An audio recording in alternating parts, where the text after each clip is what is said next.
Okay, well, let's get started. Thanks for joining the class. I hope you got the downloads. For those of you that don't know me, my name's Buster Birch. I teach jazz, and I'm a jazz musician, and that's what I do.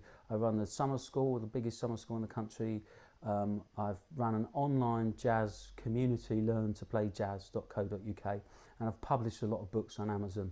And this is what I do, a lot of this sort of stuff. And one of the things I put together was these iReal Pro tracks, because I've run a lot of online workshops since lockdown. Last 4 years, I've got about 80 hours of workshops now, and also I set up some courses as well. So if you want to check that out afterwards, and I do a lot of transcribing off records. And one of my mantras is that I think it's really important to learn jazz, learn from the recordings, not learning from real books, and not learning from iReal Pro. And by that, so if I realise this makes it come across as a bit of a contradiction, because of some of my students have known me a long time.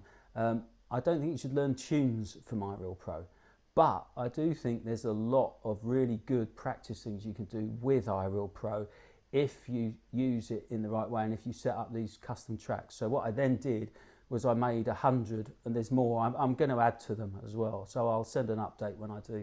And so I built all these little exercises basically from scratch. And the idea is, I think it's really important when you're learning to break things down and just to work into small little things and just spend time drilling it. And I don't think enough of us spend enough time doing that. And I think we underestimate the amount of work that we need to do on that. So that's partly what this is about. So I try to make it as easy as possible for you, and in making these custom tracks that I made, obviously there's a method of how best to use them, and that's what this workshop's really about. So I wanted to explain my thinking and give you some ideas of how to practice with these tracks and why there's so many of them, and essentially I've broke them down into about 4 or 5 sections, which we'll go through today. Okay, so I'll just show you, and then we'll do some examples. You can do some playing along with me, and I'll show you the sort of things that we can use these tracks for, and why I think they're really good things to do, good things to practice. So, little caveat: we're not learning the tunes. I think, again, go to the original recordings. There's a lot of detail in there. I've done a lot of workshops on that, so do check that out. So I'm just going to share my screen now, so hopefully this should all work fine. And I'm using my laptop, so if you've got iReal Pro on a iPad, which I've got here, it does look slightly different, and some of the features may not be evident, but there's sub-menus you can get into, but it all pretty much works in the same way. So there's a few things that you need to know about with this iReal Pro, and I'm not going to spend too long on this, because there's YouTube videos and things you can watch for this. So as you open it up, can you just give us can you see my screen? Give us a thumbs up, yeah. And can you see my cursor, the little arrow thing?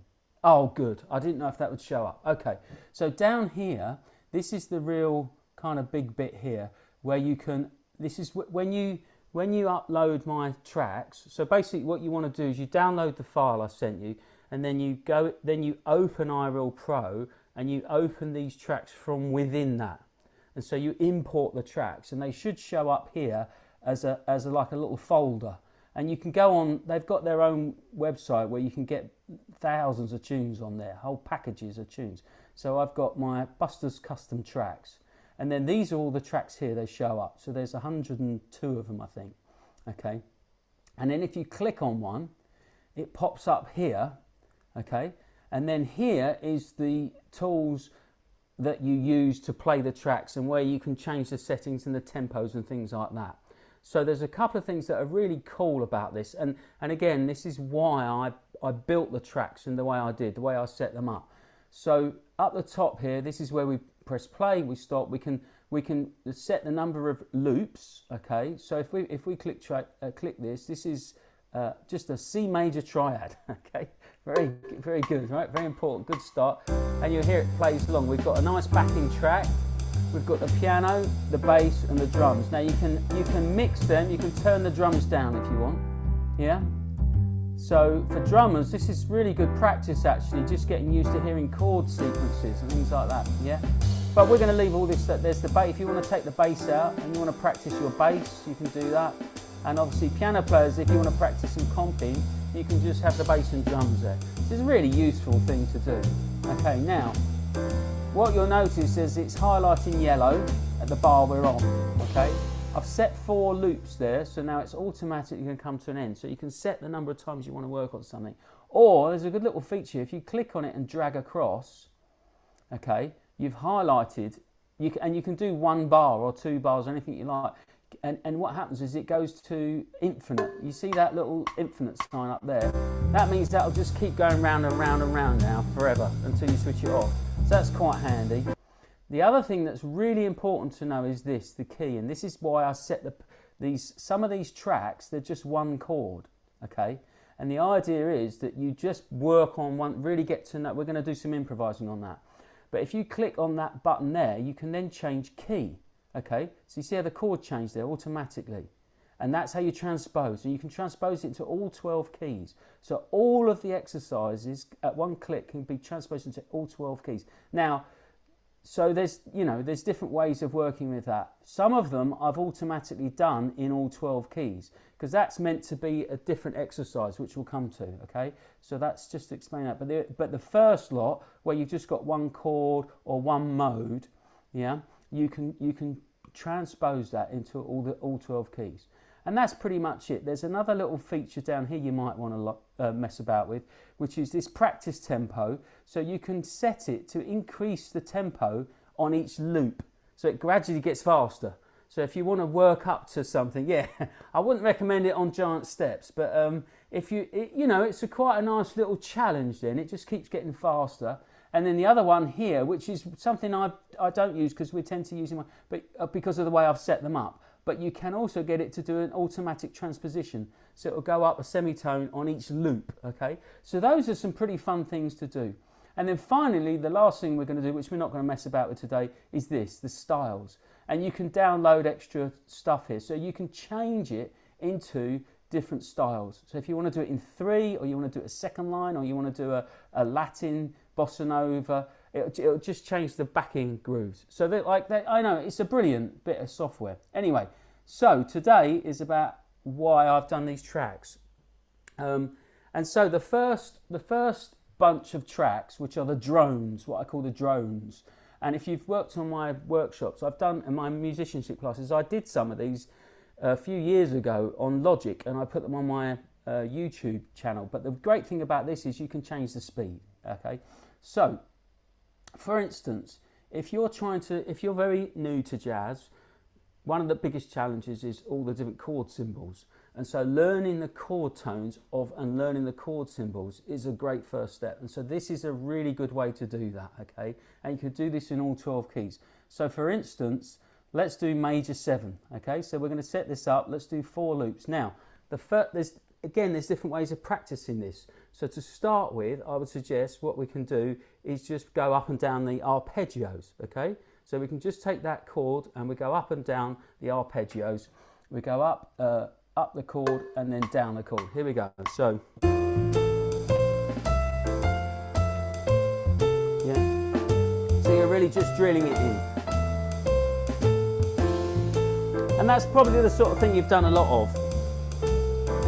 Okay, but what I think is really a good way to practice as a jazz musician is now to practice improvising with those notes and playing on different registers on your instrument. And that's actually a lot more challenging than you might think. Here we go.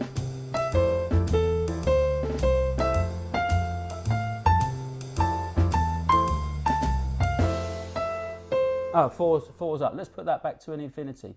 Yeah. So I think that this is something I talk about a lot in my workshops. You've got to practice improvising. So improvising with some very small ingredients is always a really good idea. So you're killing 2 birds with 1 stone here. Instead of just practicing your scales and your arpeggio, just going up and down, up and down, up and down, like you were taught, it's much more useful to practice improvising with those. And we're just keeping strict to the chord tones. So you're learning the chords and you're improvising in one. And having a backing track like this it gives you the tempo. It's in real time and it's got to be done in time, okay? So that's really important. Let's do it again. Here we go.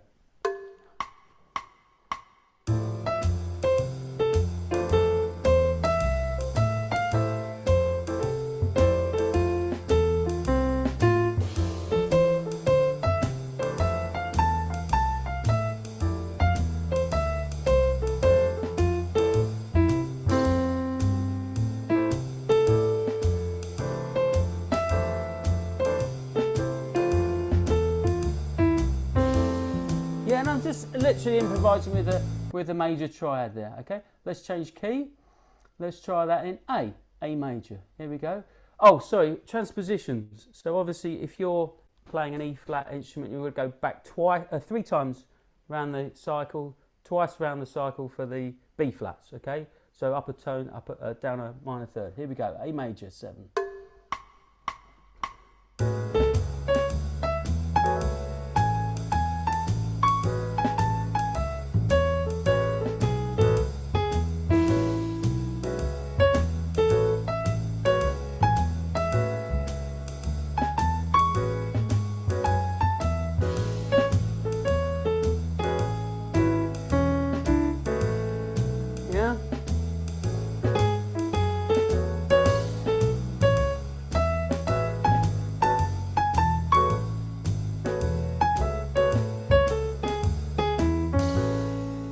Okay, really nice little gentle warm up, you know, really getting your head into a key center, into a particular chord. And so obviously what I've done is I've gone through all the kind of most common like chord symbols. So we've got major triads, major 6, minor 6, major 7, minor 7, dominant 7th, minor 7 flat 5, half diminished, yeah, diminished 7ths, minor major 7ths, and that's pretty much all you're going to come across, okay? So the other thing, of course, you can do with that, which is a really nice thing to do, is practice some simple approach notes, maybe, or even some enclosures. Okay, so that's a really good thing to work on triads. So I think this is where sometimes we get a bit confused. It gets a bit complicated on these things. If you stick to the basic triads, that can work really nicely. So maybe let's try a minor 6. So what we're going to do now is we're going to ignore the 6th and we're just going to work on the triad, but we're going to have the 6th in the backing just to get used to the sound of that. So I'm going to play on the C minor triad, the 1, the flat 3 and the 5, and I'm going to play chromatic approach notes, and that means I can approach any of those notes from a semitone below, okay? And there's some patterns and things like that which work really nicely with that. So let's just try that. Chromatic approach notes on the minor triad with the C minor 6 backing chord. Here we go. So first, find your triad. So that's just the triad. Okay, so now I can play a semitone below any of those.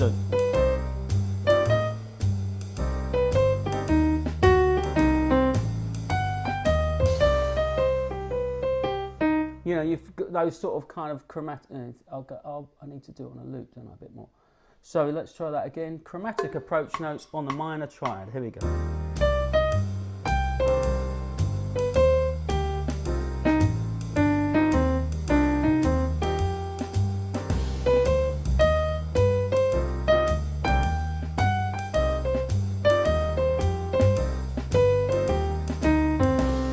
I'm doing, yeah, I'm just mixing up a few chromatic, and then of course the other thing we can do that with is enclosures. So enclosures are when we play a scale tone above and a semitone below. There's different options you can do, but that's a really nice common one. So let's do some enclosures on the minor triad.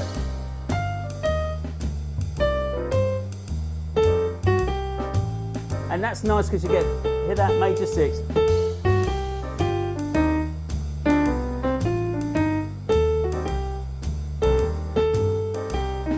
There's my minor 6.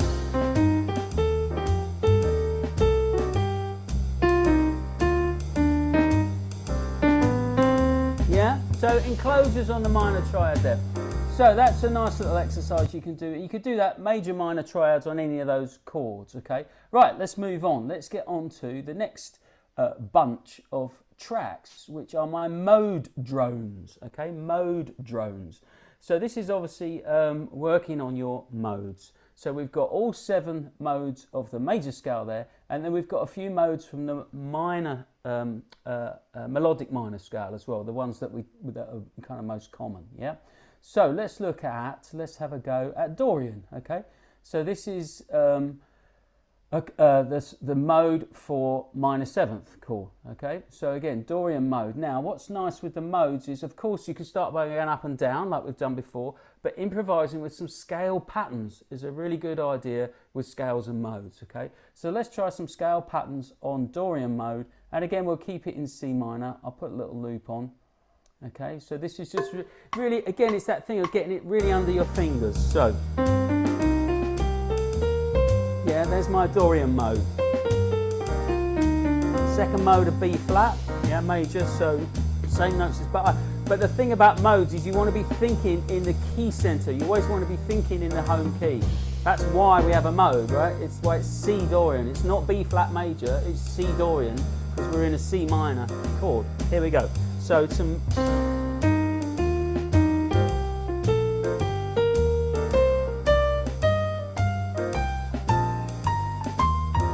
Yeah, so I'm just going up to and back 1 and going down.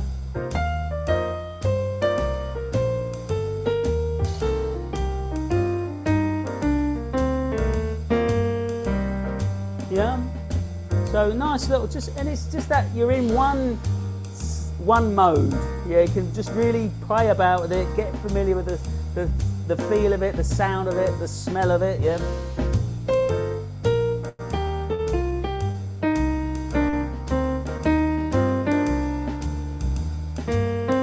What's nice on modes as well is if you play the arpeggio, so 1, 3, 5.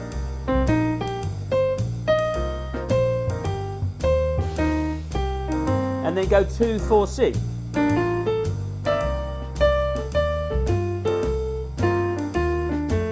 And then the 3, 5, 7.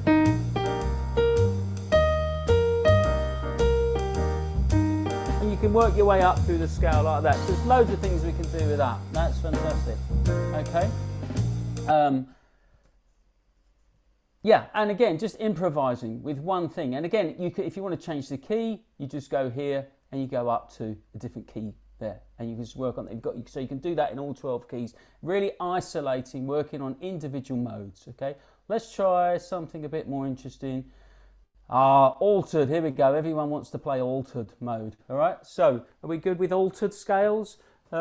Let's just do a couple of loops around this. So if we're playing C altered, it's the 7th degree of the melodic minor, so that's like D flat melodic minor basically. But another way to think of it is with the interval. So we're flat 2, flat 3, flat 5, flat 6, flat 7, flat 4, which is the major third. Anyway, let's have a little noodle around on that. C altered, here we go.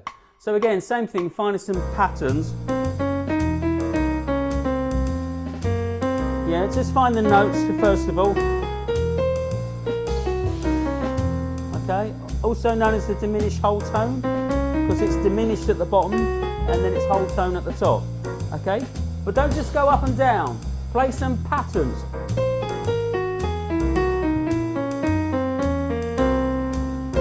Yeah, play some arpeggios.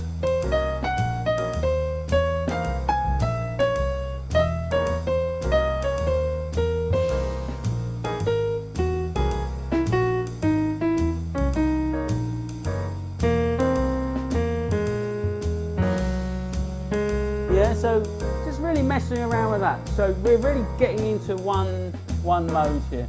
Okay, get the idea. So I think those are fantastic. So those are isolated. Those are things on their own. So we've got chords and we've got scales and modes. Okay, so the next sort of bunch of tracks, and this is quite a lot of them now, is when we start testing ourselves a bit more. So for instance, let's just take the minor triad. Okay, nice and simple. And this is going all around all 12 keys. So what I've done is I've set it up so it'll automatically spend 1 bar on each. Okay, so this is a little bit more of a brain teaser now. And again, it's this. What you've got to remember is these are exercises. So like I say to my students, look, we're in the gym when we're doing this. Okay, this is the press ups and the sit ups, and we're kind of kicking the ball about a bit. It's not a match. We're not on the stage. what we're trying to develop is our musicianship skills, and a lot of that's in our mind as much as on our fingers. So we've got to get used to working in changing keys and changing key centers, and also working around the cycle is really common. So let's try this one. So we're going to go around the cycle now, minor triads, nice medium tempo, all the way around. To start with, let's do on the first loop, let's just play it like an arpeggio exercise, and then on the second loop, let's improvise, okay? Let's improvise with those notes a little bit. So again, you know, inversions and rhythmic phrasing. Here we go. Here we go, C minor. You just go up like that, yeah? So we're just finding, yeah?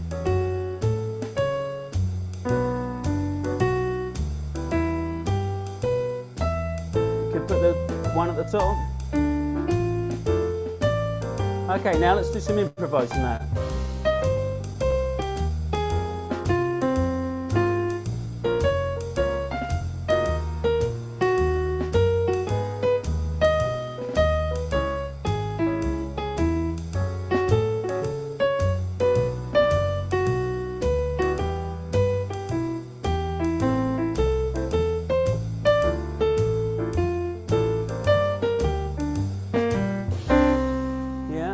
So again, being able to come down the arpeggios and things like that, it's really useful, and being able to improvise. See what I mean about this thing of improvising with it, okay? Fantastic. And so it's just setting yourself a little challenge. If that's too much, that's fine. You can take the speed down, slow it down, take your time. Or maybe you need to go back and work a bit more on your minor triads and work on those, you know, really get to know those ones. Don't ignore the A flats and the F sharps and all this sort of stuff, which is what we tend to do, right? Because this is the thing with jazz, right? We go through a lot of key centers. You can't just practice everything in F and B flat, otherwise you're going to come unstuck, you know. And I think we underestimate, you know, the amount of work that we need to do around all these keys. Okay, so let's push on. So now, so we're going around the cycle here, and let's find something else that we could do. Now, what I've done here is, that's for the chords, okay? So I'm going through all the chord symbols, all the chord types, right? Around all 12. Can you see that changing there? So you could do that for all, that would be a really good exercise to get to know your chord symbols in all 12 keys, really, really drilling the chords. And then what we get is, now this is a bit more interesting here. So what we're doing is we're doing 4 bars on each chord. So in some ways this is a little easier in terms of, this is more for the improvising. I think the previous set of exercises is more about really learning the notes, yeah? And this is a little more improvisational. So what we do is we do 4 bars on each chord, and then what I've done here is I've doubled it up with, by putting repeats in. This gives you 8 bars on each chord. See the one underneath? That's a different file. So sometimes you want 4 bars, sometimes you want 8 bars, okay? And then what it's going to do, it's going to work its way through the whole sequence, okay? So let's try that again. Let's try major, we were just doing minor triads, aren't we? So this is going to be minor triads, the same thing we just did. So don't forget, of course, you could do your chord tones, you could do your chromatic approach notes, you could do some enclosures on this, yeah? And we're going to go around the, all 12 now. We're going to do 4 bars on each chord. Here we go.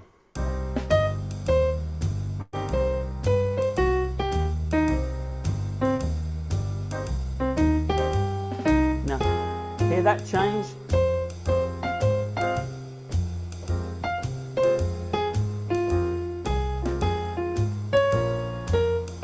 Here I'm hitting a third on each change. A third is a really good note to go for. See, don't always hit the roots.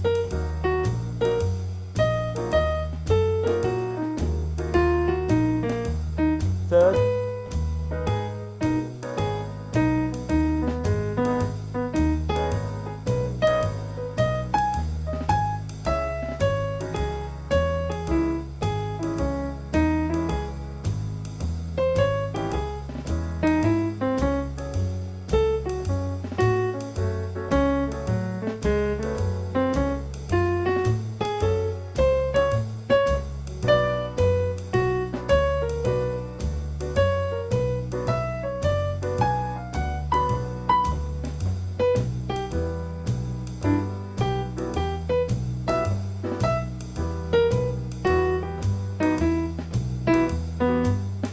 get the idea. I mean, I could sit here for hours and just do this.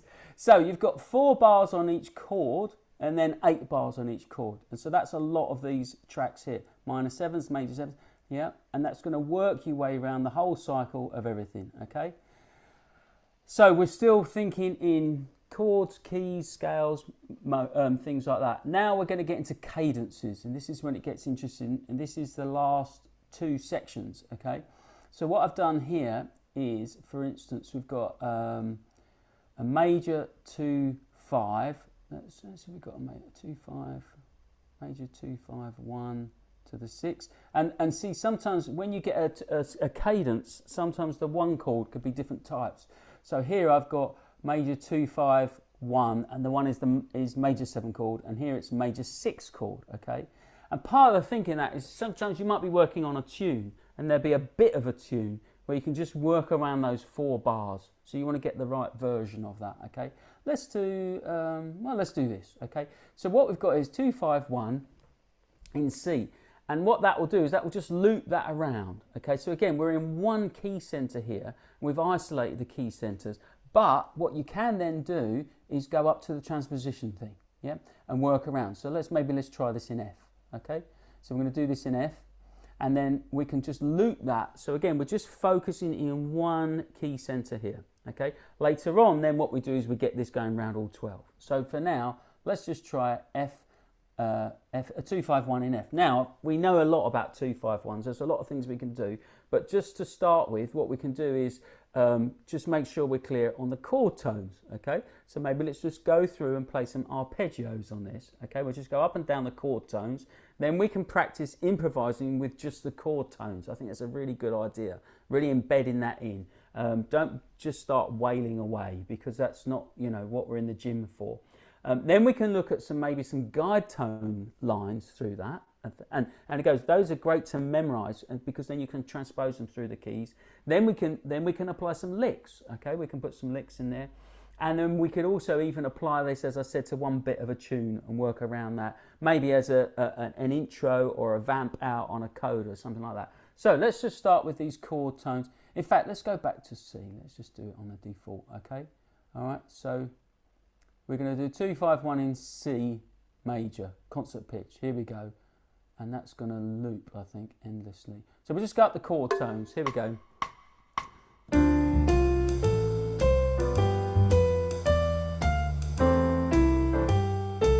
Hear that major 6 on the end there, again.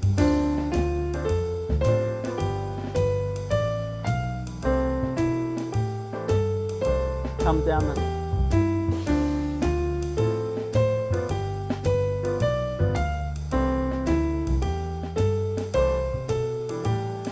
Maybe come down the chord.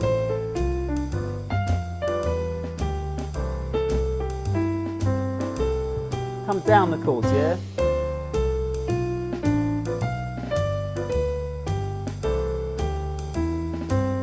Maybe now let's improvise with just the chord tones.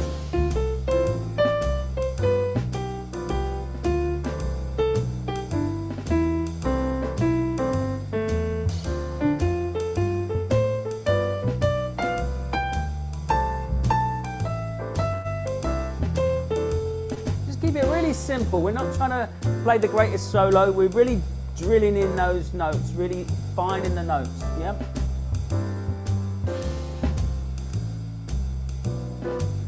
Okay, now let's try a guide tone. Okay, so if we start on the 7th of the 2, yeah, and then go down a semitone to the 3rd of the 5, and go down a tone, and we're landing on the 6th. Okay, let's just find that line. Yeah. See what I'm doing? That gives me a nice horizontal line through the chords. So 7, flat 7, major 3rd, major 6. Now I've got a very nice simple little line there. Can add some improvising. Yeah, with a rhythm.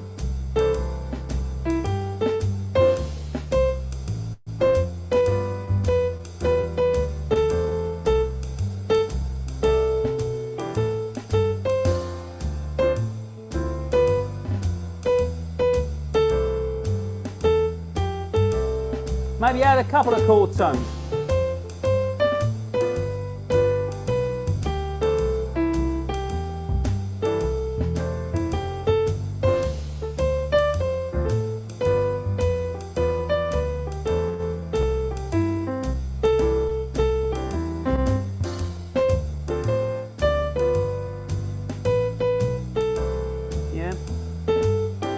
Now what's great about a guide tone like that, let's put that in another key now. Let's go to F, okay? So all we've got to remember now is we started on the 7th, we went to the 3rd and we went to the 6th, okay? So it's a really simple bit of transposition. And we're going down a semitone, then down a tone. That's all there is to it, yeah?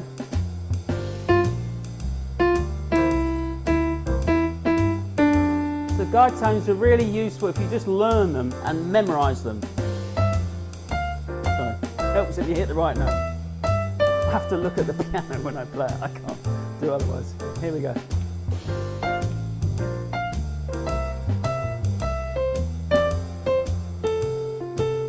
Now just adding a few more cool tones.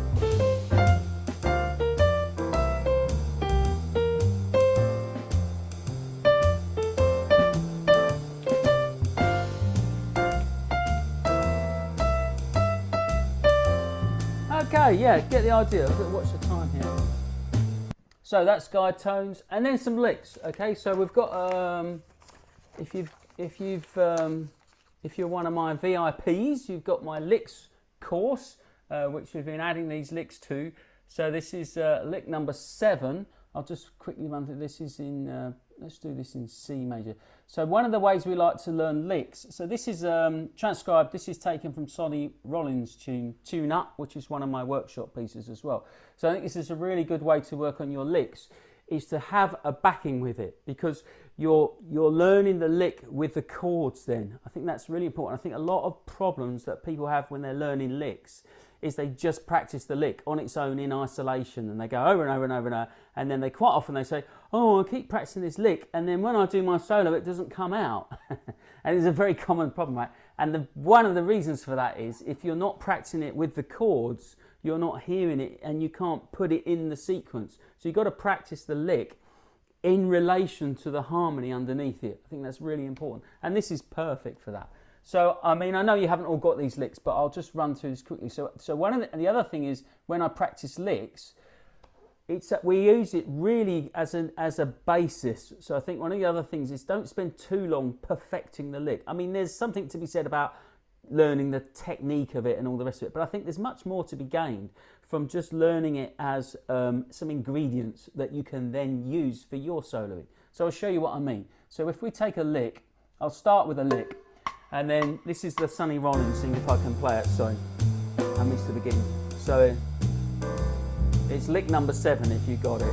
Here we go.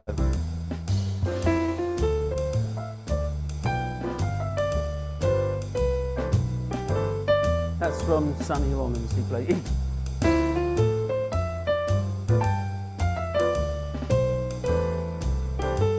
So now, once you get it a few times,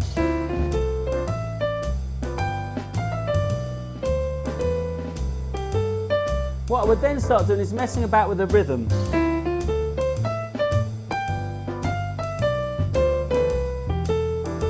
And I might repeat a couple of notes, okay?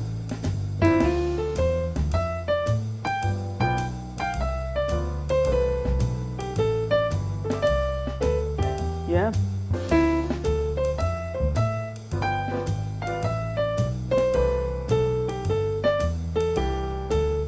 You get the idea, yeah? So what we're doing with licks, I think, it's a really good way to practice is have the track, get used to the sound of it, and just mess about with that lick a bit, really. And that's, I think, how you assimilate.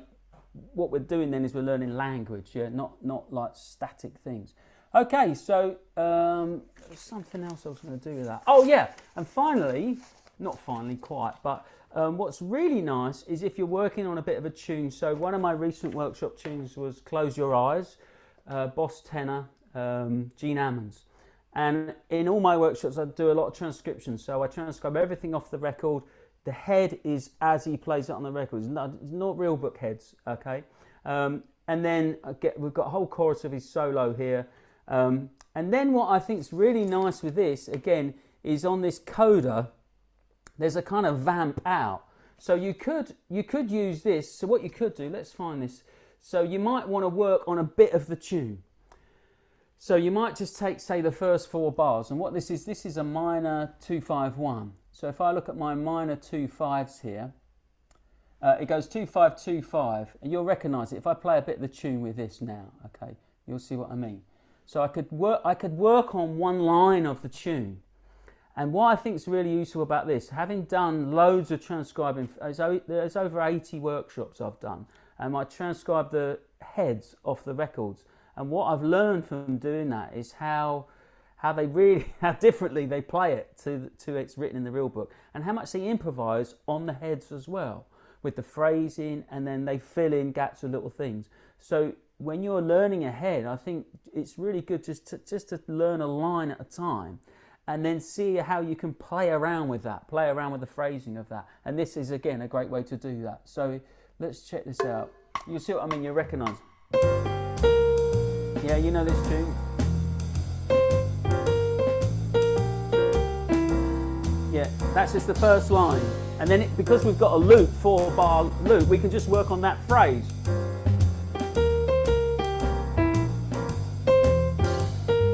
See what I did there?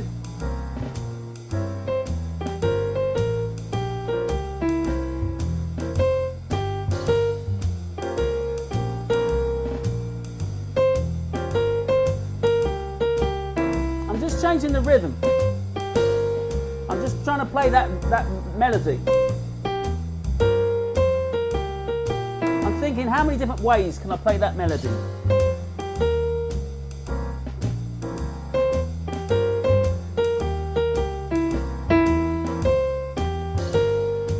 Yeah, and then I could just do the next bit of the tune, right? If I just take the next line, which is where it goes 1-6-2-5 in the minor turnaround, which if I come down here somewhere, I can find it. So I've just done loads of these kind of turnarounds, minor 1-6-2-5, 2 per bar.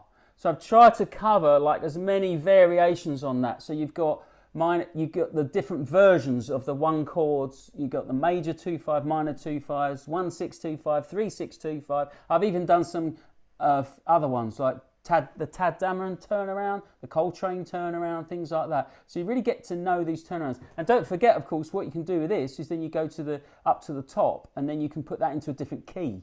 So once you've got that chord sequence, you know, we use the Roman numerals. You can then put that into any key center. So you can work round like 4 bars of a tune, or you know, I think that's a really good way to work. So like the next 4 bars of this melody is this bit, right? Da, da, da. Yeah. Yeah, you know that?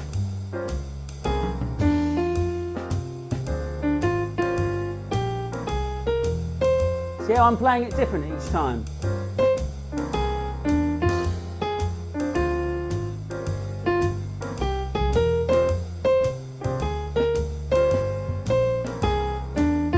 Now that could actually work really nice as a vamp out. So you could use this as your coda, you know, at the end of the whole piece.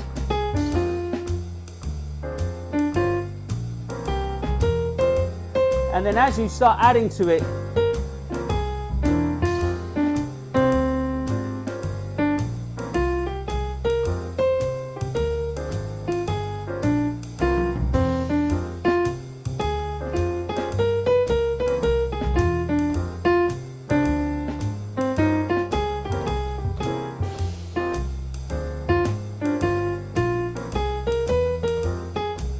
and then you're off, you know, blues scale, whatever. Yeah. Okay, so that's working around cadences. So I've tried to include lots of different turnarounds cadences. Same thing. Okay, 2-5-1s, 2-5s, 1-6-2-5, 3-6-2-5, blah blah blah blah. Loads of all those, and then the final bit is basically where I've taken each cadence and then worked it around the keys. Okay, so you can just take like a 2-5, minor 2-5. Or major 2-5 in, and it will go around all the keys. So again, that's like a real workout. That's working through, and then we've got loops. So we've got 4 bars and then 4 bars repeated. So you can do the sequence and then repeat it. That's a nice one. 2-5-1 with the minor 7 as the 1. Tad Dameron in all 12 keys. Tritone subs. I put some subs in there as well. Let's try that one. Okay. So maybe let's go back. You could go back to working on it individually. 2, 5, 1. Oh no, let's just do it. Okay, let's just try this. We've got one loop. So we've got a 2, we've got a tritone sub on the 5, yeah, and then we're going to the 1, and this is the major 2, 5, 1.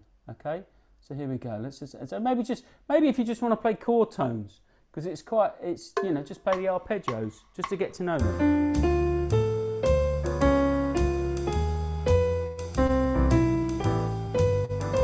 Get the idea. Now we're changing.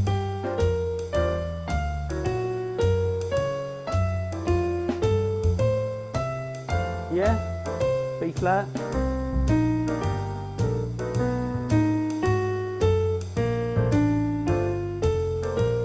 Get the idea.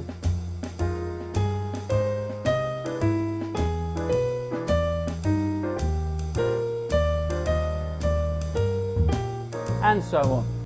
So that's pretty much it. And again, what you could do then, you could take your licks through, you could do your guide tones through that, you could do some improvising. I mean, that's quite a lot. Working cadences around all 12 keys in tempo like that, with them changing. That's why I did the repeat. I mean, I don't know, that's quite a lot to deal with, yeah? That's a big step, that. But if you want the challenge there. So I think, and the thing is, there's already a lot of stuff out there like that. So the reason I did my workshops, my tracks, is I think you need to do the preparation work before you get into something like that, because that could be very demoralising, just trying to smash your way through that. So what I've done is I've taken them all individually, and then you can just work in one key, really get to drill it, then change the key. Maybe do like 2 keys a day. That's a really good way to work. If you did that for 6 days, you've done all 12. Have a day off, you know, and then that's a week, right? Okay, I think that's pretty much covered it all. Was there anything else I wanted to say that I've written down? No, I think that's good. That's it. So what I'll do is I'll leave the screen share on, and what we'll do, can I do that? No, let me stop the share, and then I can see, and I can open it up to some questions. If